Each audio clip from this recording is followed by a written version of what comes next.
It's the weekend. Time to It's celebrate. it is time to celebrate. John's birthday today, so definitely time to celebrate. Not And not as yeah, no, what? sorry, not as meaningful of a birthday because I'm still 55, 59. I'm turning 59 today. So I'm still same age group. So I'm the oldest in my age group now. I know. Oh Really dealing goodness, with the penalty. And 5 year gap gets bigger and bigger as it you go. does. It's funny, right? Because when you're young and you're playing sports, they usually do like 1 or 2 year gaps, Yeah, right? yeah. And then all of a sudden it turns to 5 year gaps, and then as you get like about this age, it should go back down to those 2 year gaps. That's right.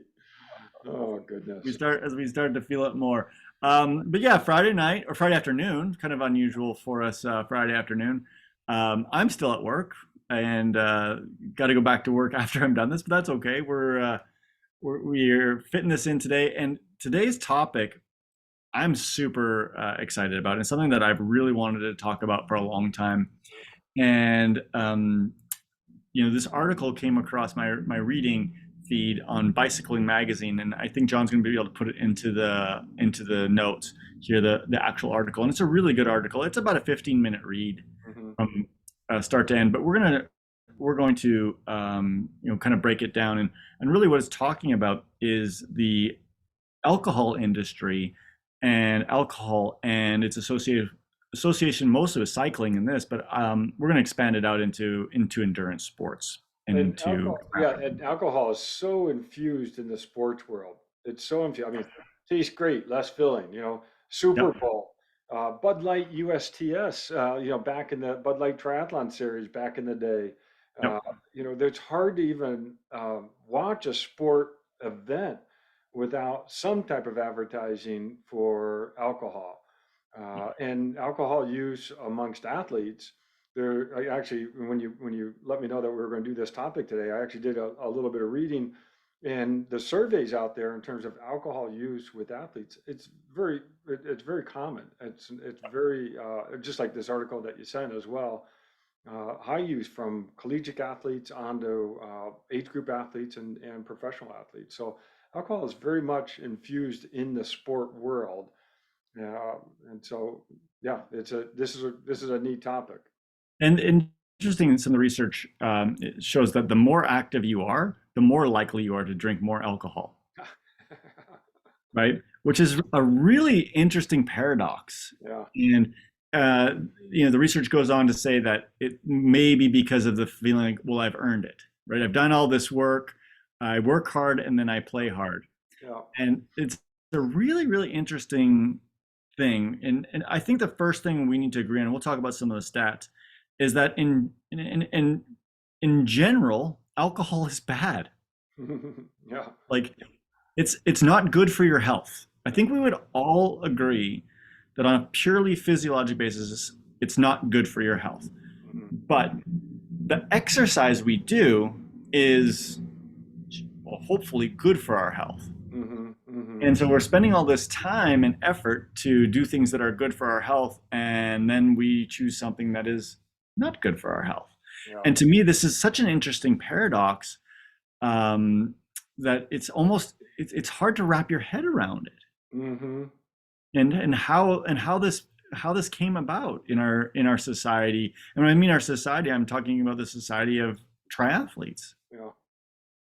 Well, I mean, we can't separate out the influence of marketing and the business world. And I'll even draw a parallel to endurance drinks and the marketing that really caused, a lot of us. We hardly can even fathom going for a ride or a race on just water because this marketing of sport drinks. And clearly, there's some science behind that and some value to it. But also, what was it, 40, 50 years ago, these types of sport drinks didn't exist. And people were doing races on water. But then Yep. all of a sudden, the pendulum swung to where we're drinking all these carbohydrate drinks, the electrolyte drinks, and what have you. And, a lot of that is the power of marketing. Yep. And the same thing with alcohol. It's very much infused in sport advertising. Yep. Well, if you think about it, if you have a product that's, I'm going to say dangerous. I think alcohol, we'll agree once again, is dangerous. Mhm. Um, you want to associate it with something that is not dangerous, Mhm. right? That is healthy.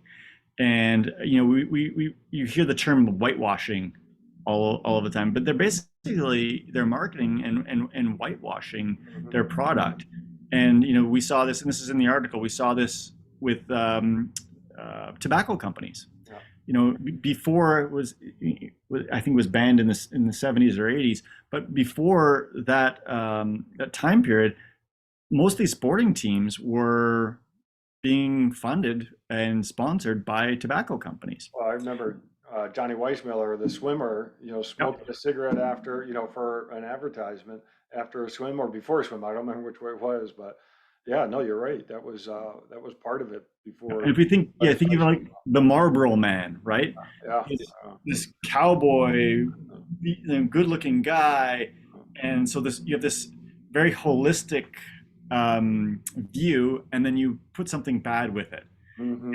and it kind of, once again, it whitewashes it. It takes the edge off of it. And you mentioned like the Bud Light Triathlon Series.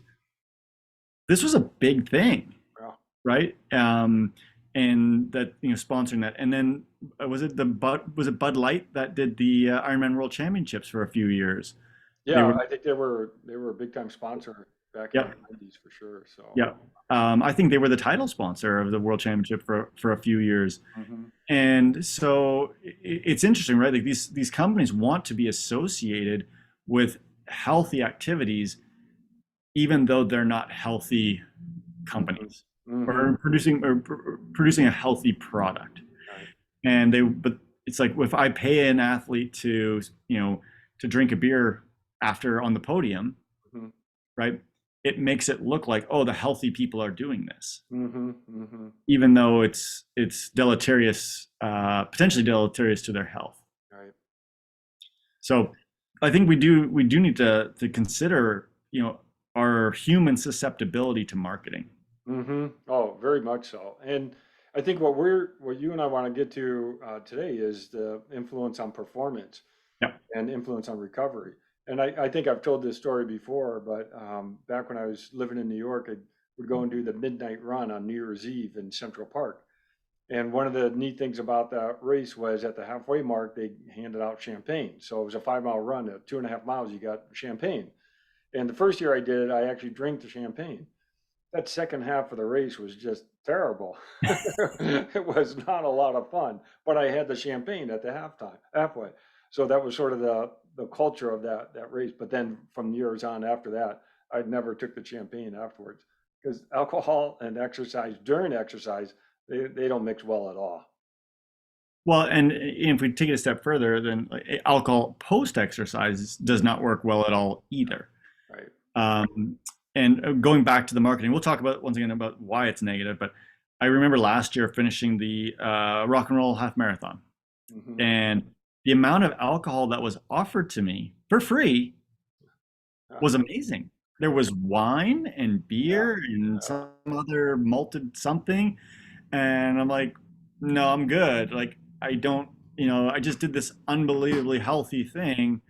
The last thing I want to like that I personally want to do is, introduce alcohol into my system at that time, especially if you really start to think about the physiology of it. Like hmm this is a point when your immune system is down. hmm I'm dehydrated, Yeah. and probably not a good thing to do at that time. Well, and I think this is why I'm glad you sent that article, and the article is posted in the comments on the video. That was what the article led off with was the culture. In this case, it was biking, the culture of going for bike rides and then ending up at a place to socialize and have a beer, maybe two, maybe three, what have you. That culture is very deeply ingrained in the sport culture in general, but also in this case in biking. Yeah, it's actually interesting. Just this week, someone that I swim with invited me. Said, "Hey, I'm in this running group, and it's like I can't remember the name of it. It was like Runs and Beers, Yeah. and so they would meet at a pub, and then they'd go for a run, and then afterwards they'd have beers and sit around and talk. And I'm like, this was actually before this article came across, and I'm like, wow, that's a really weird thing to do. Yeah. But it's part of the sporting culture, and Yeah. it's very popular in cycling. You know, you do your long ride on a Sunday, Yeah. and then you sit around and have a few beers. Which once again, I'm not judging people. You do what you got to do, but it just seems to me to be an odd mix. Mm-hmm. That I think has been marketed. We've been marketed to, and that sometimes even we've been told that this is a healthy thing to do Mm-hmm. Mm-hmm. through marketing. Mm-hmm. Yeah, and I don't think I think that's a good point that we're not looking to judge, we're not looking to, Mm-mm. preach a certain message, but anytime I look at a beer, I'm looking at, oh, I got to run a mile or two to work off those calories. That's just the calorie side. Like Yeah, I actually think that the calorie side is not the problem. yeah, For most of us, after a 4 or 5 hour bike ride, you need yeah, calories. right. It's just not the ethanol that you Hmm. that you Hmm. need. Well, Um, and alcohol is very caloric dense, and yeah. so even a shot of whiskey or a beer, I mean that can be 100 to 200 calories per drink, and it has to be accounted for when you're looking at calories and the caloric expenditure. Yeah. Uh, but yeah, that's how I look at it. Is, oh, I do that shot of whiskey, that's a mile. Well, let's get into some of the statistics from this article. So Yeah. and it's funny because the first thing you sent me in the text was something that kind of blew my mind as well. So I'm going to read this. It says alcohol is a group 1 carcinogen, meaning that like tobacco and asbestos, it's been proven to cause cancer.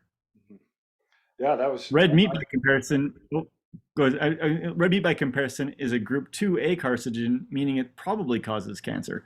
So I can't tell you how many triathletes I've met that are like, oh, I don't eat red meat because Yeah, it causes cancer. right. And I'm like, okay, but they're sitting having a beer, Hmm. which is a higher level carcinogen than red meat. And once again, I think that people don't recognize that this is carcinogenic. Yeah. I didn't really think of it that way. So that was a good eye opener for me. And so this is a dose dependent response. And for every 10 grams of alcohol a woman drinks each day on average, and a beer has 14 grams, so less than 1 beer a day, her likelihood of developing breast cancer increases by about 10%. That's amazing. Yep. Okay. So that's kind of crazy when you think about it. Hmm. 10%, and then that's what, 3/4 of a beer a day. Hmm. Okay. And so we're not talking about like heavy drinkers. And they actually distinguished in the article between heavy drinkers Yeah. and light drinkers. And so light drinkers we would consider like 1 or 2 drinks a day, um, not getting drunk. So light drinkers of any sex are also 30% more likely to get esophageal cancer. Hmm. So that's kind of interesting.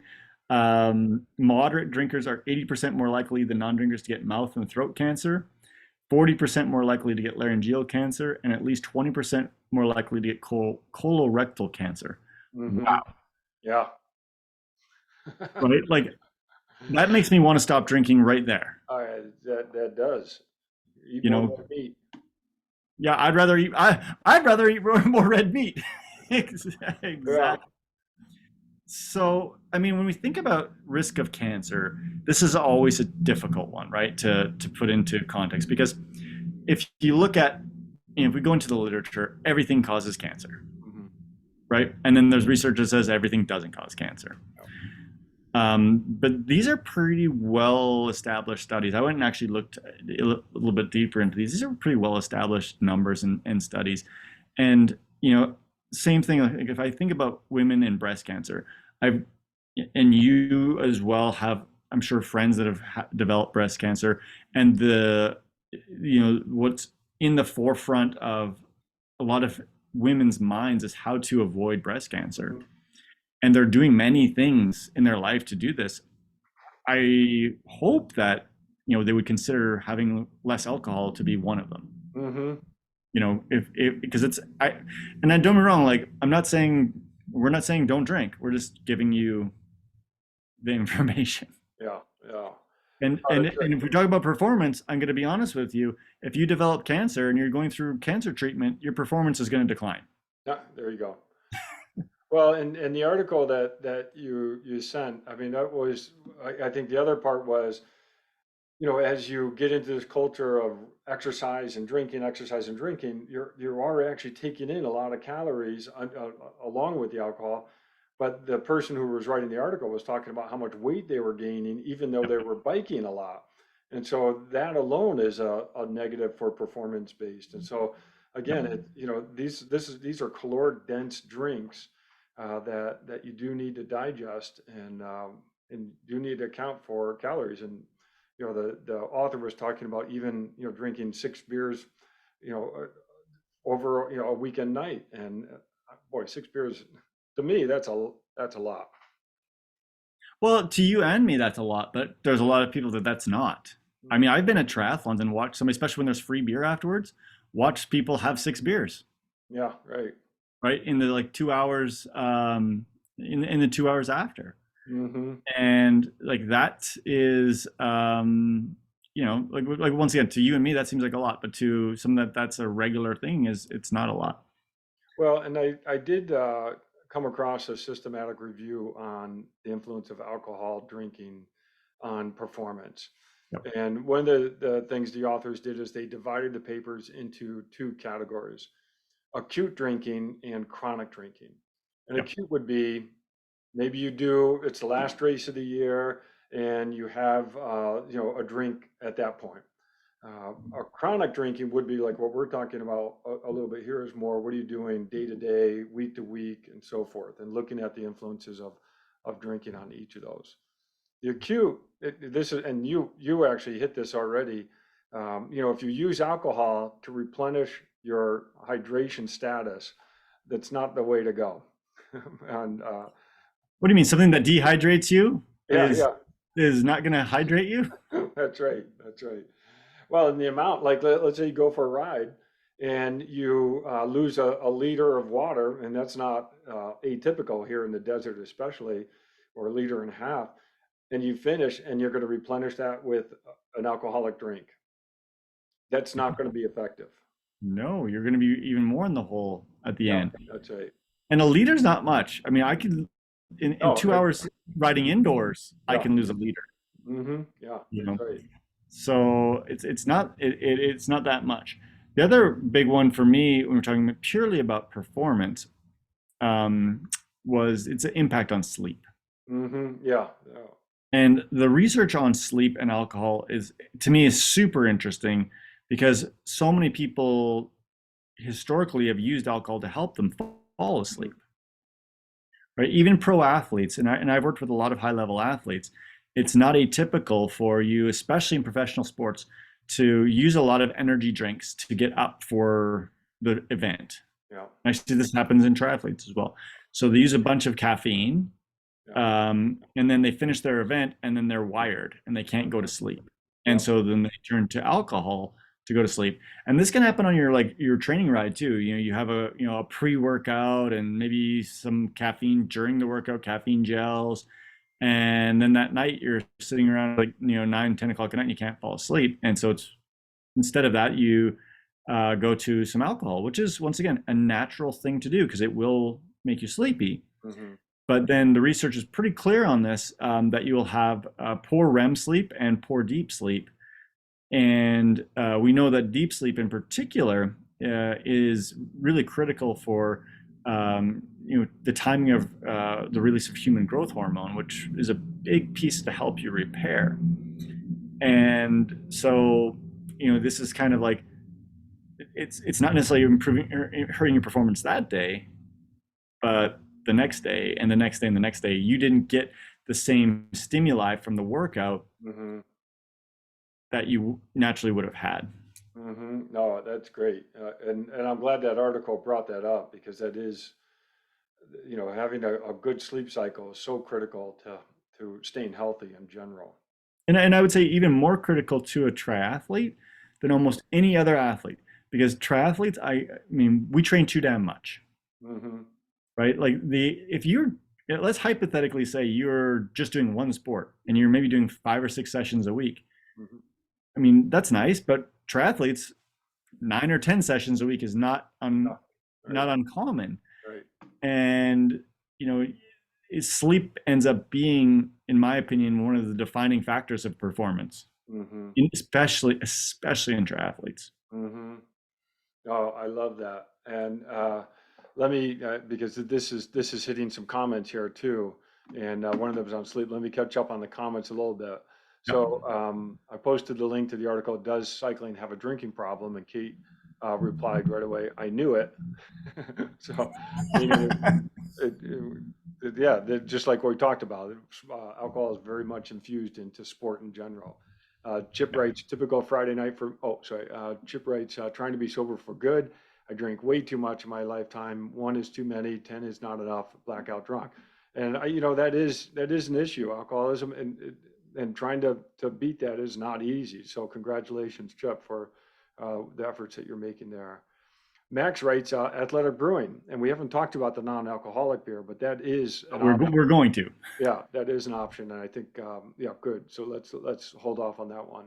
Yeah. And Chip adds, typical Friday night for me, not training would be 12 to 15 drinks a night, and yeah, that's the heavy drinker. That's not that's not a moderate drink at all. And I know he's adding that when we were talking about that part. Thanks, Chip.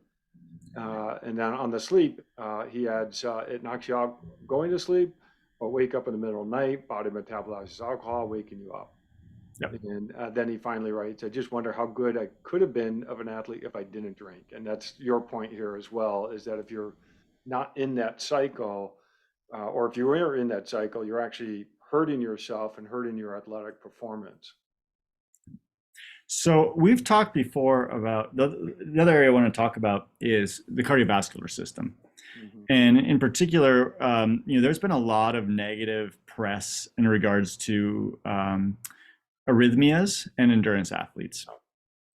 And what I've read throughout the last couple of years on this is that yes, there is an increased risk of arrhythmias in endurance athletes, but when you add alcohol into it, and the article did mention this, it is even greater.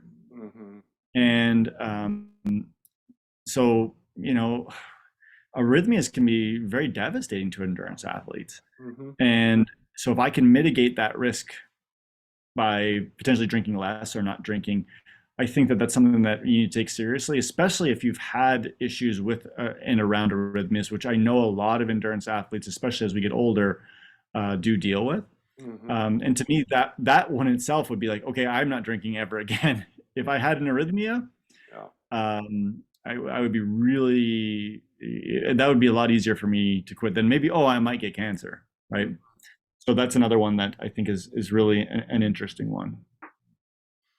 No, that's good. And yeah, anything that messes with the heart rate like that, and the control of how the atria, the top part of the heart and the bottom of the part of the heart are beating, it's not good. And yeah, I agree with you. If you've been told you have arrhythmia, that's leave the alcohol off your plan.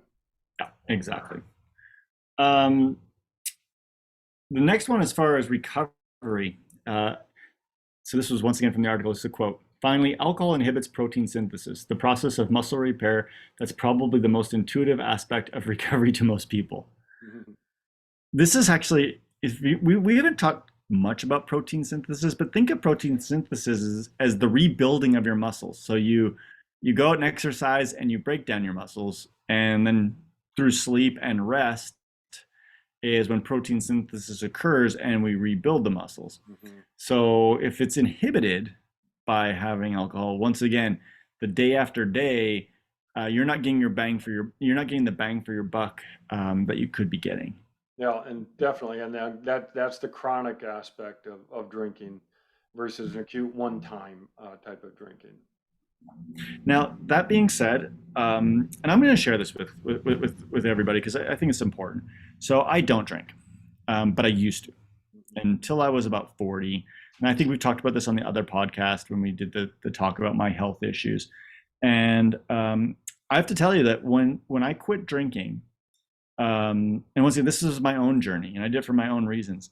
But I lost a lot of friends, Mm, and my social yeah. circle it changed, and it was hard. And the article actually mentioned, and it brought up the memories to me. Like my phone did not ring as much, Mm, and because my social life around that time was, hey, Friday night we're gonna go to like, or Saturday and go watch a UFC fight and have a bunch of beers.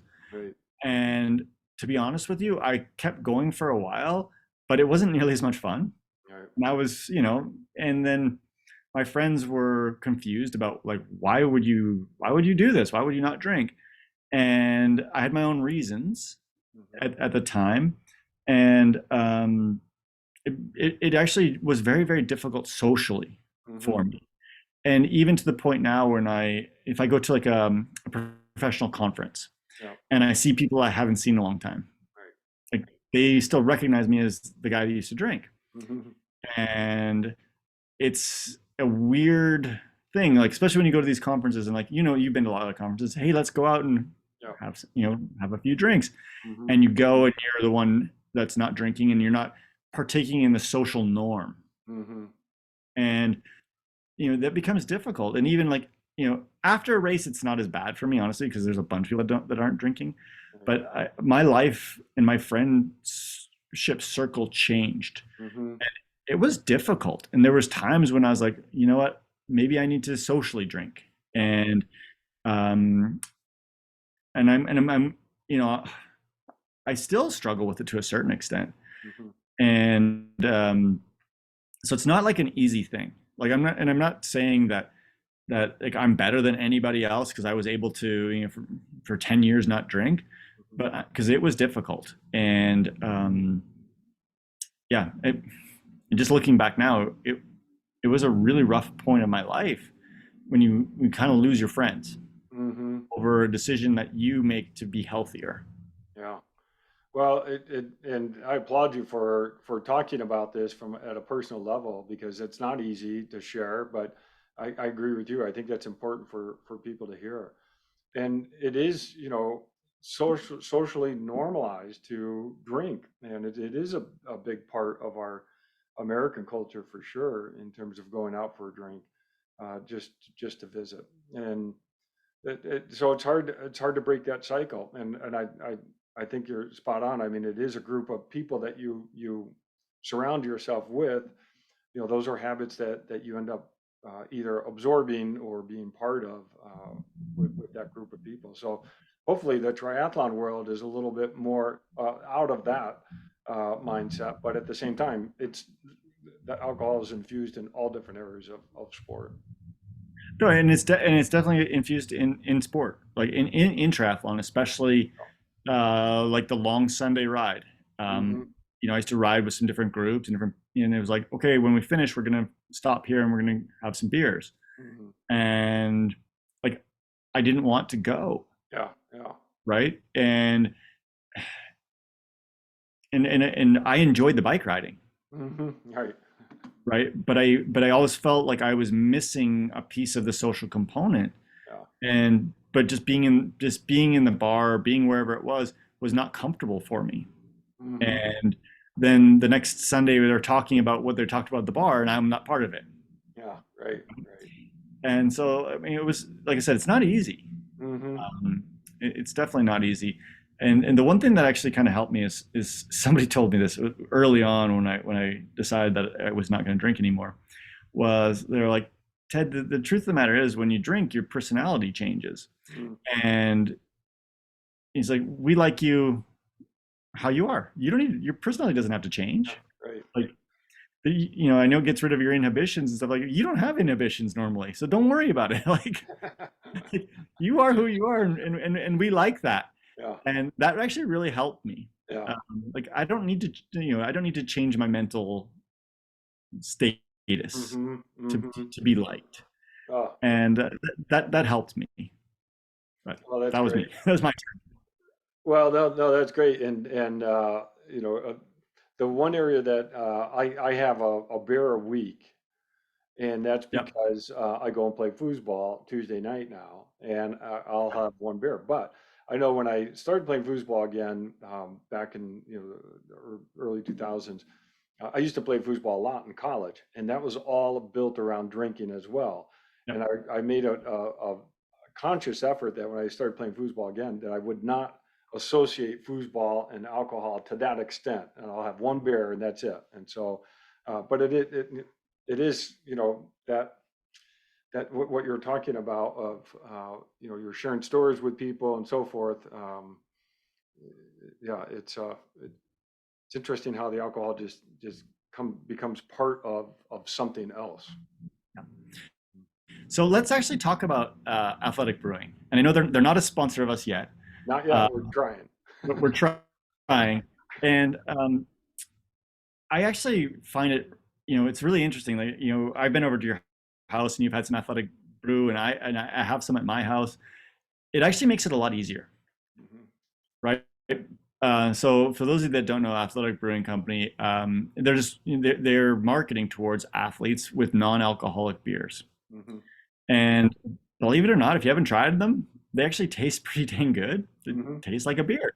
Yep, And when you're socializing, you're still like you can be part of the group almost. It's like mhm, you're not having a Coke. You're not you're still having a beer with people.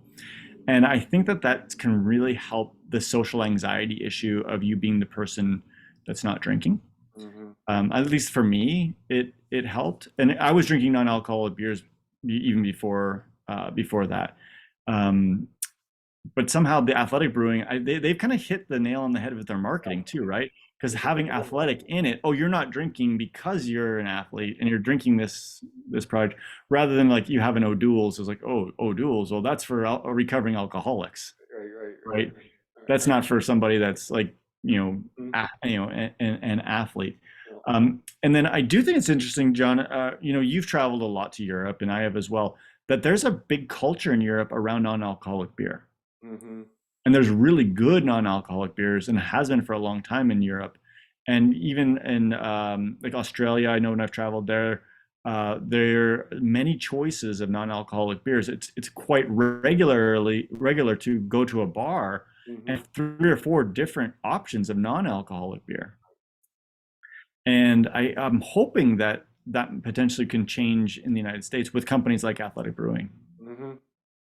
Yeah, no, and they're a big sponsor of a lot of the Ironman races, and it is Yeah. neat to get that product exposed to triathletes. And in looking at that systematic review, they also talked about the type of drink when they're looking at the influence of alcohol on performance and training performance as well.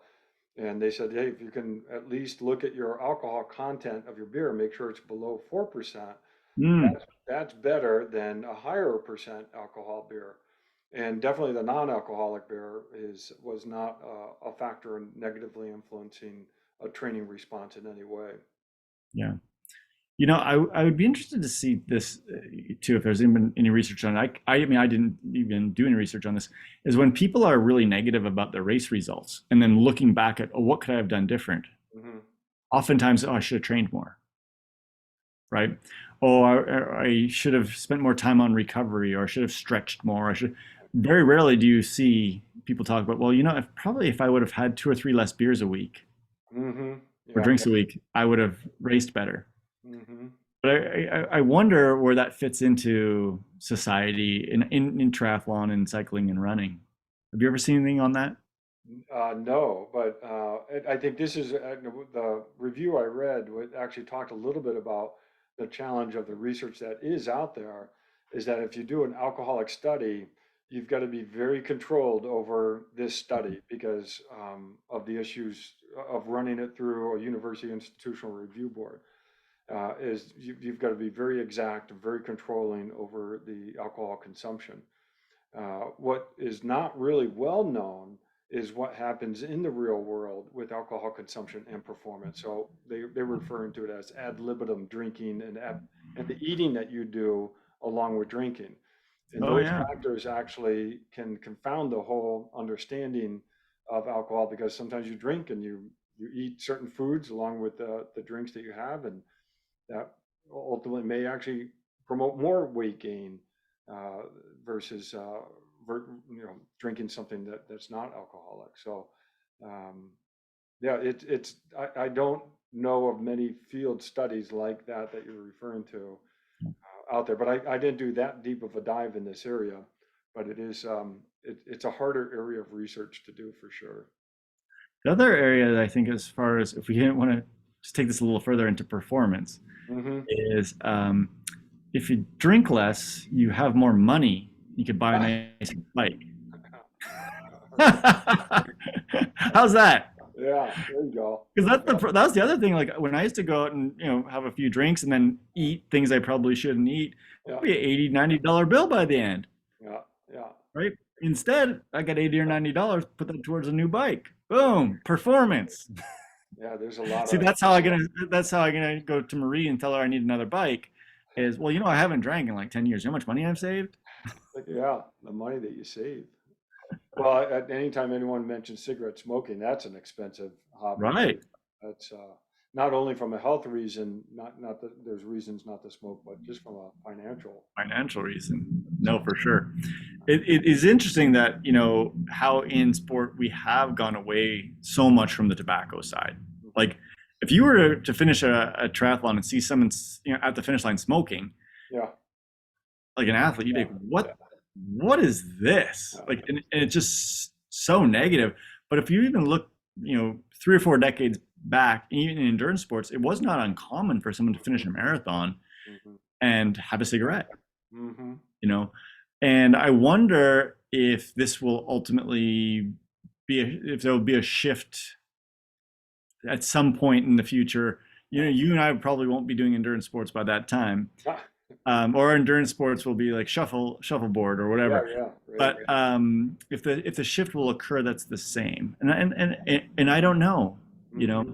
I don't know. Hmm. No. Hmm. Well, let's see. What else we got on alcohol? What else do you have on your list? The other one I had was more about the story in the article about the guy drunk driving on his bicycle. Yeah.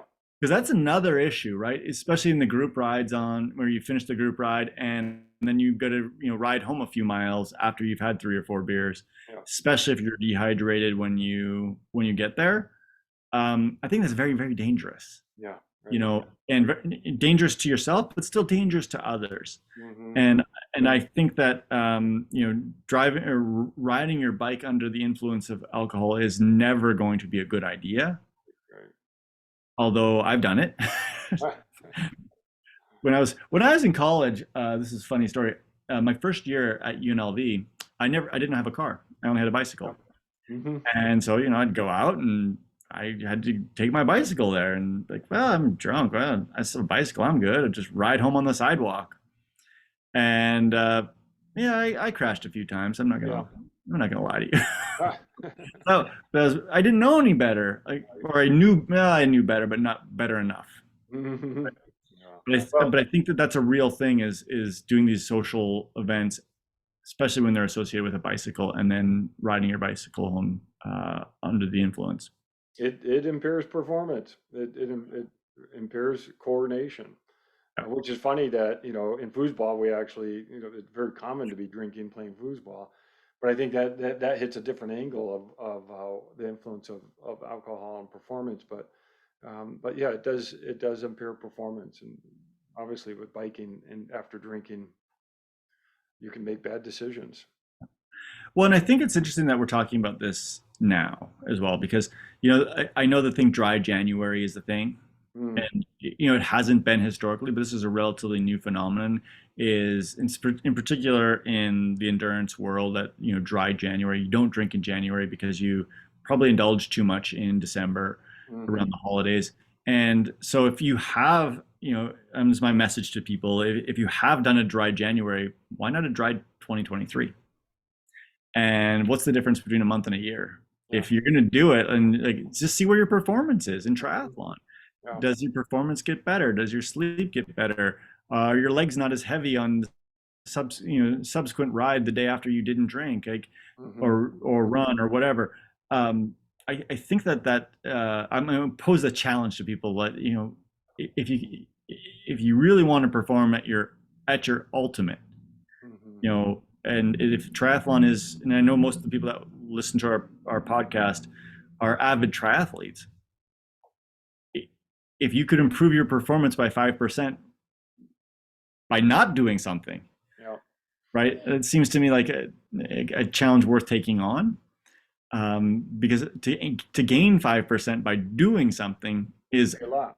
is a tremendous amount of effort. Yeah, and we pay a lot for, something on the bike that would improve our bike time by 5%. Oh man, That's a lot of buck right there. So, that that is a lot of buck right there. mhm. The one other thing I think I had, let me look at my notes here.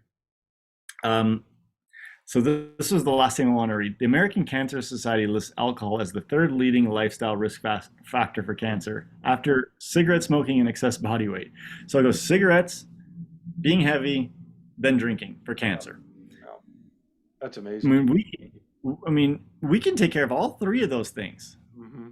right? With just these are lifestyle for the most part. And I know body weight is a little bit more of a sensitive issue, Hmm. but as far as triathletes are concerned, you could pretty much knock out all three of the leading lifestyle risk factors for cancer. Yeah. You know, and I think that if you start to think of if you're struggling with this and you really need some motivation, just think of it like tobacco, right? Hmm.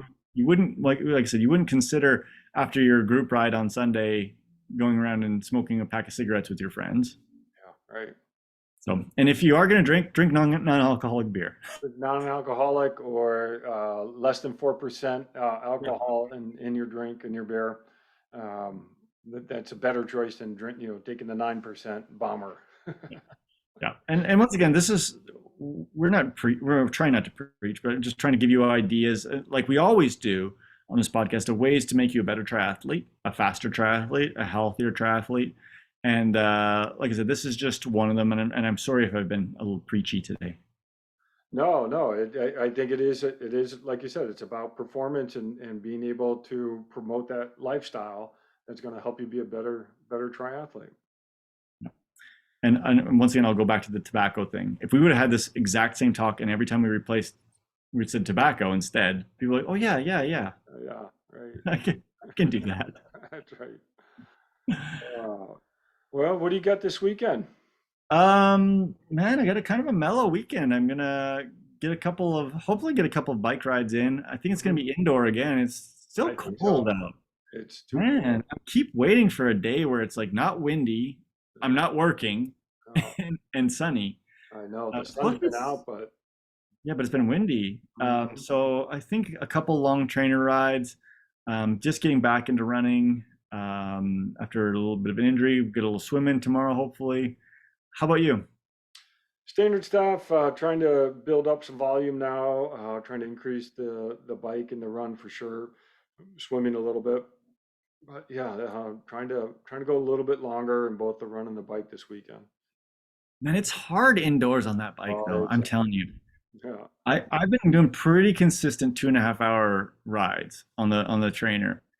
There's something about getting to that 3 hours, oh, uh, and it's just like mentally and physically just so mhm. demanding. That's why I really want to get outside, because 3 hours outside seems like it goes Oh by yeah, really yeah. fast. 4 hours is no problem. Hmm. But man, that 3 hours on the bike, I'm forcing myself to do it this weekend again. Like I forced myself last Sunday. At Yeah, 2.5 hours, I got off. yeah, I walked around, yeah, had a drink, yeah. had a little chocolate, Right, whatever it right. takes to motivate me. Yeah, And then I'm like, okay, you got a half hour more. Like you need more volume. I got to be building more volume right now. yeah. And I got back on, and that last half hour was a suffer fest. Yeah. And I'm not even I'm talking like zone two. I'm not Yeah, talking like crushing it. And it was a suffer fest. But I did it, and then afterwards, obviously, I felt empowered. yeah, that's good. But and so like this week is like, okay, can I make the 3:15? Mm, Right. So hmm. just a little bit more Yeah, every time. But yeah, it's tough. And so I know most people we're talking to are doing these longer trainer rides right now, and hmm. maybe that's the key is just get off when it starts to get tough. Get off, walk around. Hmm. Take 5 or 10 minutes. Because the truth of the matter is, we would do this when we're out riding. Yeah, right, right, I'd right. stop and go to the bathroom and have a bite to That's right. eat. Start Like and stop and refuel or. stop and refill. Like go to the gas station and get some Gatorades and stuff. Hmm. But when we're indoors, it's like, oh, I got to keep going. Got Yeah, to keep right. going. I've come to the conclusion that triathletes have a real problem of stopping. Hmm. right? Um, I was reading an article a little while ago, like how can you tell there's a triathlete in your master swim group? How's that? And well, they want the shortest interval Yeah. times. They don't want to Right. stop, Right. right? Like if the coach is talking and there's like, okay, um, start on the next minute. Oh, can we start now? Yeah. Yeah. Triathletes are like this. Why rest is for the weak. I got to keep going. And if like, oh, the coach is like, well, the interval is 2 minutes. Well, can we do 150? Like That's it's right. the triathletes that are the ones that always want to have the least amount of rest time. Hmm. And it was funny. It was a funny article I read about this. I'm like, yeah, I think that's pretty much that rings true for a lot of triathletes. I don't know if Hmm. you've noticed the same, but Oh yeah. Well, I mean, my swimming especially, my interval is zero rest. yeah. Well, you get into 1,500 straight because you want to get in and get out and get it That's done. right. And it's just time efficient. I like Yeah. it. Yeah. And it's the same with the running, right? It's like, oh my gosh, there's a light. Oh, I Yeah. got let me run up and run back, and I'll catch the light. And it's like, Yeah. what? Like your body, like those little Yeah. rests don't cause you harm. Well, we'll have to do I don't think we've actually done an episode on like a run walk strategy. Oh, And we've we'll talked a little bit discuss about on it, but that. yeah, I Yeah. think we Yeah. should do one. We've talked about it. We haven't really done a deep dive on that part. That might be good to do. So, and we've got an episode coming up on sleep and time zone change. So that'll be Circadian good. rhythms. That's Yeah, gonna be great. what an expert coming in there, and working on a couple other guests that will come on the podcast. So And Athletic Brewing, if you're out there, will take a sponsorship of just free beer. yeah, there you go. Yeah, let's keep pushing for it. Okay. All right, hey, thanks, Ted. This is Yep. great. I've got a birthday dinner to go Yep. to. Happy birthday. I'll go have some pizza. Or go have some pizza and some non-alcoholic beer. Yeah, that's right. All right, Okay. Bye sounds bye. good. Thanks, everyone.